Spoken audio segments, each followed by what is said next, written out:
রাজধানীর সোহরাওয়ার্দী উদ্যানে ভ্রাম্যমাণ দোকানপাট সহ অবৈধ স্থাপনা উচ্ছেদ করেছে ঢাকা দক্ষিণ সিটি কর্পোরেশন। সহযোগিতায় ছিল গৃহায়ন ও গণপূর্ত অধিদপ্তর এবং ঢাকা বিশ্ববিদ্যালয় প্রশাসন।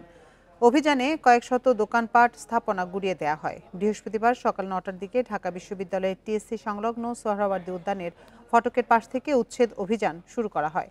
ঢাকা দক্ষিণ সিটি কর্পোরেশনের নির্বাহী ম্যাজিস্ট্রেট মোহাম্মদ আমিনুল ইসলামের নেতৃত্বে এ অভিযান চালানো হয়। এ সময় জানানো হয়, ঐতিহাসিক এই উদ্যানের নিরাপত্তার স্বার্থে সকল অবৈধ স্থাপনা উচ্ছেদ করা হয়েছে।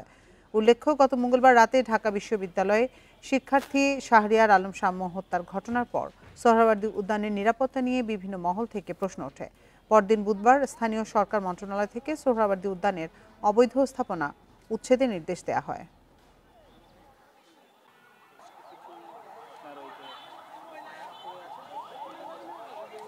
আইসা আমাদের দোকানপাট সব ভেঙে দিছে, চেয়ার ভাঙছে, গাড়ি ভাঙছে। আমাদের এক একটা দোকানের ভিতরে কিছু খাবার সামান টামান ছিল, কিছু বের করতে জানি, টোটালি সব কিছু ভাঙা হয়েছে।